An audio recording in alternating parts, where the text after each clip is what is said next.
નમસ્કાર મિત્રો એક રેલી પાછળ ત્રણ બબાલ. વિસાવદરની પેટા ચૂંટણીનો હજુ સમય છે, ખમૈયા કરો.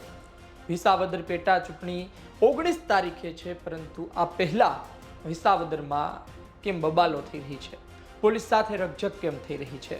શું ખરા અર્થમાં પોલીસ ભારતીય જનતા પાર્ટીના ઈશારે કામ કરી રહી છે? કોઈ મોટા નેતાના ઈશારે કામ કરી રહી છે? આમ આદમી પાર્ટીને હેરાન કરી રહી છે, એ પણ જાણી જોઈને ને શું નિયમોમાં પણ ભેદભાવ કરવામાં આવી રહ્યો છે? આ તમામ બાબતે વાત કરવી છે આજના વિડીયોમાં. ત્રણ બબાલ સામે આવી છે એક રેલી પાછળ. આ ત્રણેય બબાલની વાત કરવી છે. સૌ પ્રથમ વાત કરીએ એ બબાલ વિશે કે જે નામાંકન પત્ર ભરતા સમયે થઈ હતી. ગોપાલ ઇટાલિયા નામાંકન પત્ર ભરવા પહોંચ્યા. ભારતીય જનતા પાર્ટીના સમર્થકોને, વડીલોને અંદર જવા દેતા હતા, પરંતુ આમ આદમી પાર્ટીના સમર્થકોને ન જવા દેવામાં આવતા, તેમના વડીલોને ન જવા દેવામાં આવતા પોલીસ સાથે રીતસરની રકઝક થઈ હતી. તેમણે પોલીસ પાસે જાહેરનામું માંગ્યું. પોલીસે કહ્યું, અભણ છો, બહાર મૂક્યું છે, તમે વાંચી લો. અને વાત તો ત્યાં સુધી પહોંચી કે આમ આદમી પાર્ટીના સમર્થકોએ કહ્યું કે ભારતીય જનતા પાર્ટીના નેતાઓ, સમર્થકો આવે તો બધાને જવા દેવાના, અમને કેમ નહીં? પહેલા એ સાંભળો, ત્યારબાદ અન્ય બબાલો પર વાત કરીએ.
કિશોરભાઈ નહીં જવાય, તમે મંગાઈ ગયો મારે મંગાવો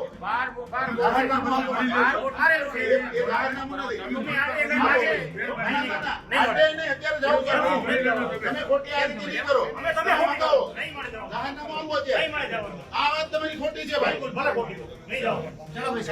દાદાગીરી ખોટી છે.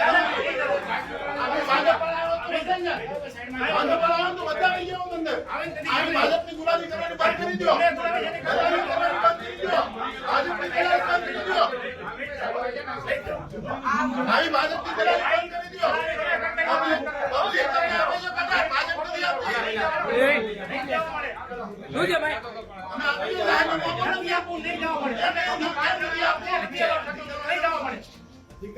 તમે એમ કહો છો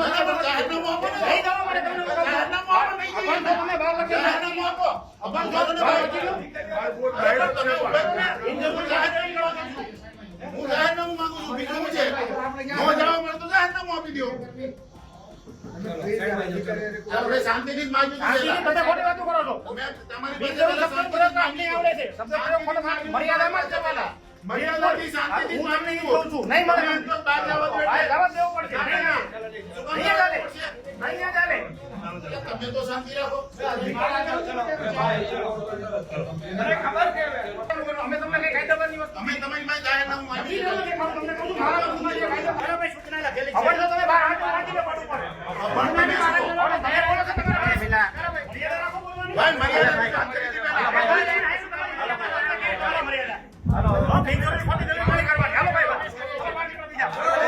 આપે સાંભળ્યું કે આમ આદમી પાર્ટીના સમર્થકો શું કહી રહ્યા છે, પોલીસ શું કહી રહી છે. બીજી ઘટનાની વાત કરીએ, બીજી બબાલની વાત કરીએ. આમ તો તમે જુઓ કે આ યાત્રા પહેલા બબાલ શરૂ થઈ ચૂકી હતી. પરંતુ આપણે થોડા ઉલટા ક્રમમાં જઈ રહ્યા છીએ. પહેલા નામાંકનવાળી બબાલ લીધી, હવે રેલીવાળી બબાલ લઈએ. રેલી નીકળી હતી ત્યારે શું બબાલ થઈ હતી? શા માટે આમ આદમી પાર્ટીના કાર્યકર્તાઓ અને પોલીસ વચ્ચે રકઝક થઈ હતી? વાત કઈ તેવી છે કે આમ આદમી પાર્ટીના નેતાઓ આવ્યા, અરવિંદ કેજરીવાલ આવ્યા, ભગવંત માન આવ્યા અને સીધી વાત છે કે ટ્રાફિક થાય. સામાન્ય રીતે મોટા નેતાઓ આવે તો પોલીસ સુરક્ષાની દ્રષ્ટિએ ઘણા ખરા રસ્તાઓ બંધ કરી દેતી હોય છે, પરંતુ આ યાત્રાને લઈને કેટલાય રસ્તાઓ શરૂ હતા, જેના કારણે આમ આદમી પાર્ટીના કાર્યકર્તાઓ સહિત લોકોને અગવડતા પડી રહી હતી. આ જોઈ પોલીસને રજૂઆત કરવામાં આવતી હતી, પરંતુ પોલીસ થઈ જશે કરીએ છીએ આ વાતમાં મશગુલ હતી તેવું અમને એ વિડીયો પરથી લાગી રહ્યું છે. સાંભળો કે પોલીસ અને આમ આદમી પાર્ટીના કાર્યકર્તાઓ વચ્ચે શું રકઝક થઈ હતી. અહીંયા વિસાવદરની ધરતી માટે ભેગા થયા છે, ખેડૂતો માટે ભેગા થયા છે, એટલે પીછે હટ ન હોય, અહીંયા તો આગળ ધાડવાની વાત હોય. એટલે મારી નમ્ર અપીલ છે કે વ્યવસ્થા તંત્રએ કરવાની છે, પોલીસ તંત્રની વ્યવસ્થા કરે એવી મારી નમ્ર અપીલ છે. અન્ય કોઈ પણ જાતના ઘર્ષણમાં અમે ઉતરવા માંગતા નથી. વિશેષમાં બીજી ચર્ચાઓ મારે તમારી સમક્ષ એ કરવી છે. આપણે સાંભળ્યું કે પોલીસ અને આમ આદમી પાર્ટીના કાર્યકરો વચ્ચે યાત્રા દરમિયાન પણ રકઝક થઈ હતી, પરંતુ હવે જે વિશે વાત કરવા જઈ રહ્યા છીએ ને તે ખૂબ જ મહત્વની છે. કારણ કે યાત્રા પહેલાની રાત્રે પણ બબાલ થઈ હતી, એ પછી પોલીસ અધિકારીઓ પણ આવ્યા, એ પછી નગરપાલિકાના શાસન સામે પણ સવાલો ઊભા થયા અને આમ આદમી પાર્ટી સાથે ભેદભાવ કરવામાં આવતો હોય તેવો આરોપ લાગ્યો હતો. આચારસંહિતા સામે પણ સવાલો ઊભા થયા હતા. તમે જુઓ કે નજીકની ભીત, એક ભીત પર ભારતીય જનતા પાર્ટીનો સિમ્બોલ દોરવામાં આવ્યો, બીજી ભીત પર આમ આદમી પાર્ટીનો સિમ્બોલ દોરવામાં આવ્યો. આમ આદમી પાર્ટી વાળો જે સિમ્બોલ સહિત હતું તેની પર કલર કરી દેવામાં આવ્યો, પરંતુ ભારતીય જનતા પાર્ટીનો જે સિમ્બોલ હતો તેમને રાખવામાં આવ્યું જેમનું તેમ. બીજી વાત તો એ છે કે એક ટ્રેક્ટર આવે છે અને આમ આદમી પાર્ટીના બેનર બધા ઉતારીને ટ્રેક્ટરમાં નાખવા લાગે છે. પૂછવામાં આવે છે આ ટ્રેક્ટર કોનું છે, ક્યાંથી, તો શરૂઆતમાં તો કોઈ જવાબ આપતા નથી. કહેવામાં આવે છે કે તમને યાત્રાની પરવાનગી છે, બેનરની પરવાનગી નથી, તો પછી ભારતીય જનતા પાર્ટીના નવા નકોર ભીત પર ચિત્રો કેમ છે, તેને કેમ દૂર ન કરવામાં આવ્યા? આ સવાલો થઈ રહ્યા હતા. આપ સાંભળો, વિડીયો ખૂબ મોટો છે, પરંતુ અમે ટૂંકમાં આપને એ વિડીયો દર્શાવી રહ્યા છીએ, બતાવી રહ્યા છીએ. આપ જુઓ અને વિચારો કે શું થઈ રહ્યું છે. અહીંયા એક આ ટ્રેક્ટરને પકડ્યું છે. આ ટ્રેક્ટર, આવો રાકેશભાઈ, આ ટ્રેક્ટર મ્યુનિસિપાલિટીનું ટ્રેક્ટર, ક્યાંય નગરપાલિકાનું નામ નથી લખ્યું, કોઈ જગ્યાએ નંબર કોઈ અધિકૃત ટ્રેક્ટર નથી, આ ટ્રેક્ટરમાં કોઈ પ્રકારની નંબર પ્લેટ નથી, કોઈ એની પાસે લેટર નથી, કોઈ ઓથોરિટી નથી. આ ટ્રેક્ટર ખાલી કહેવા પૂરતું નગરપાલિકાનું છે. તે ભાઈ હમણાં હશે અને આપણે બોલાવશું.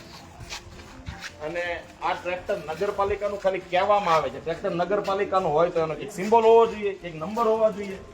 નહીં, નગરપાલિકાના નામે ભાજપના નેતાએ મૂક્યું છે આ ટ્રેક્ટર દાદાગીરી કરવા માટે. એ ઉતારી દો. જ્યાં આપણા લગાવ્યા બહુ બધી જગ્યાએ લગાવેલા છે આપડા. એની પાસે લગાડવાના. આમ આદમી પાર્ટીના કાર્યકર્તાઓ છેલ્લા 2 દિવસથી દિવસ રાત જાગીને આ ગોપાલભાઈના ચાહકો આ મહેનત કરે છે. આ મફત નથી આવતો. આ લોકોના દાનના પૈસા ફાડી નાખેલા જુઓ. ખાલી કાયદા નથી, ફાડી નાખ્યા. સારા કામ કર્યા હોત તો આવા કોકના બેનર ઉતારવાની જરૂર ન પડે. હા સાહેબ, કોણ બોલો છો આપ? હાલો કસરું બતાવો. કેશોદ થી કોણ બોલો છો? રાજીનામું આપીને કરી દેજો ગોપાલભાઈ. એક મિનિટ તમે ઘડીક શાંતિ રાખો. કોણ બોલો છો આપ? કેશોદ થી ચીફ ઓફિસર. તમારી શું ડ્યુટી છે અત્યારે વિસાવદર ચૂંટણીમાં? આચારસંહિતાની ડ્યુટી તમારી છે. ક્યાં ઉલ્લંઘન થયું, કેવી રીતે થયું, મને સમજાવો તો. પરવાનગી લીધેલી છે ઝંડી મારવાની. પરવાનગી રેલીની છે કે નથી? રેલીની છે પણ આ ઝંડીની એની નથી, એની તમારે અલગથી લેવી પડે. અરે તો પણ મને ભાજપના બેનરો ચારેકોર વિધાનસભામાં દેખાય છે, બધાને કાળા કૂચડા તમે માર્યા છે. ભાજપના બેનરો હું તમને બધી જગ્યાએ બતાવું. લાવો હું તમને બતાવું. બતાવો લાઈવમાં. એક મિનિટ સાહેબ આ આ છે, આ વિસાવદરની દિવાલ ઉપર આ શું છે? ક્યાં છે? ક્યાં ગયા ઓલા સાહેબ? ક્યાં ગયા? પાંબરભાઈ અહીંયા આવો. બોલો છે. અને છે હાલો બતાવો. તમે બોલો તાણીથી બોલો છે કે એક મિનિટ ઉભા રહો. ધીમે બોલો. સર નીચે ભાજપનું બધું ચેકેલું છે પણ એક કમળ રહી ગયેલું છે ઉપર. અરે એવો લાગડ છે ભાજપના. હાલો અત્યારે ઈ પેલા કરો. આખી વિધાનસભાની અંદર એક મિનિટ રાકેશભાઈ આવજો. આખી વિધાનસભામાં ભાજપના આવા સિમ્બોલ છે સાહેબ, અને તમને કાયદાનું અરે તમને કહેવાનું મારે એ આ રીપે આ જો આ કરો પેલા આ જે નીચે છે ને એનું એ જે સાહેબ કરવાનું તમને મારે કહેવાનું આ કરવાના કામ કરો. યોધાભાઈ.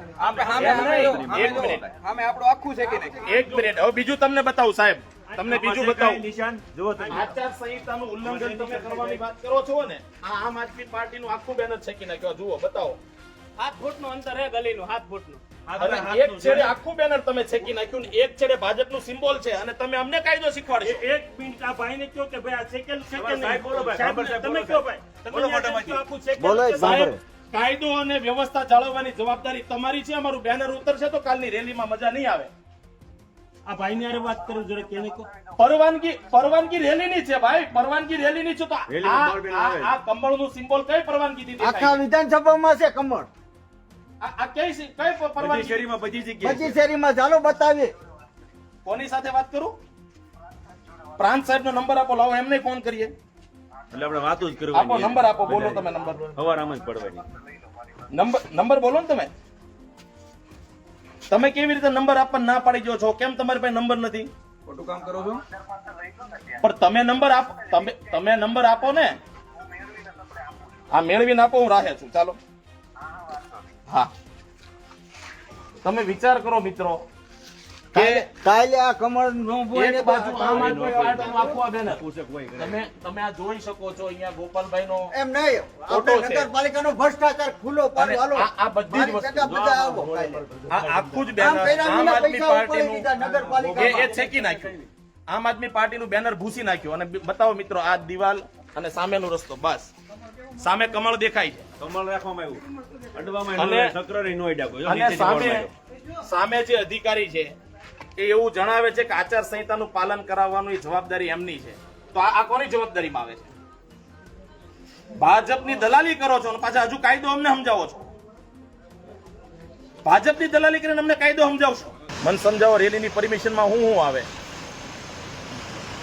હે તમને કઈ નથી ખબર તો ભાજપની દલાલી બંધ કરજો. તમને ખબર હોય એટલું કામ કરો. રેલી બધું હોય. તો આ દલાલી છે. જો સામે કમળનું સિમ્બોલ તમે ન કાઢી શકતા હોય, એક નહીં, આખા વિધાનસભામાં છે. આખા વિધાનસભામાં છે. સાંભળો સાહેબ, તમે એમ કહો છો કે થઈ જશે. કાયદાની દ્રષ્ટિએ બધું, કાયદામાં બધું જ આવે ને. આદર્શ આચાર સંહિતા ચૂંટણી જાહેર થઈ ત્યારથી લાગુ પડી ગઈ. આમ આદમી પાર્ટીનું બેનર તમે કાઢી નાખ્યું, એ તમારી ડ્યુટીમાં આવે છે. કમળનું સિમ્બોલ તમારી ડ્યુટીમાં નથી આવતું. એનો મતલબ એમ કે તમે સરકારના પૈસા નથી, ભાજપના પૈસા લ્યો છો. તમારી રેલી નીકળશે તો તમે બોર્ડ બેનર કેવું નહીં લગાવો. પરમિશન લઈ લેવાની. અરે કોની પરમિશન? કેટલી ચૂંટણી લડ્યા તમે? કેટલી ચૂંટણી લડ્યા? અને શેમાં પરમિશન મળે? શેમાં પરમિશન મળે? કોણ કે? કોઈ બોર્ડ બેનર, ઝંડી, પતાકાની પરમિશન ન હોય. ન હોય. બોલો. અરે મારા ભાઈ, પણ મારા ભાઈ ન હોય. તમારે જે હોર્ડિંગ્સ મારવા હોય ને મોટા, એની પરમિશન હોય. બાકી આ તો શણગાર હોય ને હોય. રેલીમાં ડીજે શણગાર હોય. પણ તમે જે બધું કરો છો હોય. ને, તમે જે કરો છો ને એ જાણી જોઈને જો રૂકમી વાળી વાત તમે કરાવો છો. ભાજપ ભક્તિ કરો છો મીડિયામાં અમે રહે. એમ કેવા માંગીએ છીએ, હું કાંઈ નહીં, કાઢી જોવો. હવે કાઢી જોવો. હા, લઈ આવો, લગાડશું જ તે. લગાડશું જ તે. હવે કાઢી લાગશે જ તે. આપે સાંભળ્યું કે યાત્રા પહેલાની રાત્રે પણ શું થયું. તો આ 3 ઘટના છે, આ 3 બબાલ છે, માથાકૂટ છે, પોલીસ સાથેની રકઝક છે, અને આમ આદમી પાર્ટીના ગોપાલ ઇટાલિયાના સમર્થકોનું ડેરિંગ છે. તમે જુઓ કે આમ આદમી પાર્ટીના કાર્યકર્તાઓ વિસાવદર પહોંચ્યા હતા ગુજરાત ભરથી, પણ સુરતના કાર્યકર્તાઓ મોટી માત્રામાં હતા. અને આ જેટલી બબાલો થઈ છે, માથાકૂટ થઈ છે, ત્યાં ડેરિંગ બતાવવામાં પણ સુરતના કાર્યકર્તાઓ આગળ પડતા હતા. જોઈએ આવનાર સમયમાં શું થાય છે. બની શકે કે એ સમયની સ્થિતિ કંઈ અલગ હોય, અને ઘણી વખત પોલીસને પણ સ્થિતિ પ્રમાણે નિર્ણય લેવાના હોય, અને કદાચ સ્થિતિ પ્રમાણે નિર્ણય લીધા હોય. પરંતુ જે છેલ્લી ઘટના હતી મેં તમને બતાવી રાત્રિની, તેમાં તો લાગે છે કે ભારતીય જનતા પાર્ટીના ભીતચિત્ર પર પણ કલર કરી દેવો જોઈએ આચાર સંહિતાને લઈને, જો એમને આટલું જ નિયમોનું પાલન કરાવવું હોય તો. બીજી વાત એ છે કે નગરપાલિકાનું ટ્રેક્ટર હોય તો એ બતાવી આવે, નંબર પ્લેટ નહીં, કંઈ નહીં, એટલા પણ સવાલો ઊભા થયા હતા. અને મોટા નેતાઓ આવે તો પછી અગવડતા ના પડે, લોકોને પણ અગવડતા ના પડે, આ માટે ઘણા રસ્તાઓ બંધ કરવા જોઈએ અને તેની સુરક્ષાને લઈને પણ ધ્યાન આપવું જોઈએ. તે પણ ના જોવા મળ્યું. નામાંકન પત્રને લઈને તો ચાલો એ સ્થિતિએ કદાચ તેમણે એ નિર્ણય લીધો હોય, પણ બંને તરફ વાત છે અત્યારે. તો આપનું શું કહેવું છે કોમેન્ટ બોક્સમાં જરૂરથી લખજો. શું ખરા અર્થમાં ભારતીય જનતા પાર્ટીના ઇશારે વિસાવદરની પોલીસ કામ કરી રહી છે? હર્ષ સંઘવીને ગોપાલ ઇટાલિયાએ અત્યાર સુધી જે ચેલેન્જ આપી, હર્ષ સંઘવીને પડકાર આપ્યો, હર્ષ સંઘવી જેવા છે તેવા છે, હર્ષ સંઘવીને મન ફાવે તેવા શબ્દોથી ગોપાલ ઇટાલિયાએ નવાજ્યા. શું આ તેનું પરિણામ છે? હવે હર્ષ સંઘવી પોલીસ પાસેથી ગોપાલ ઇટાલિયા અને આમ આદમી પાર્ટી વિરુદ્ધ કામ કરાવી રહ્યા છે. તમામ સવાલો થઈ રહ્યા છે. જોઈ આવનાર સમયે શું થાય છે. આ તો હજુ શરૂઆત છે અને શરૂઆતથી જ આ પ્રકારના સમાચાર સામે આવવા લાગ્યા. 19 તારીખે આવતા વાત ક્યાં પહોંચશે એ આપણે આ ઘટનાઓ પરથી વિચારી શકીએ. આપનું શું કહેવું છે કોમેન્ટ બોક્સમાં જરૂરથી લખજો. આ વિડીયો પસંદ આવ્યો હોય લાઈક કરજો, શેર કરજો. ધન્યવાદ.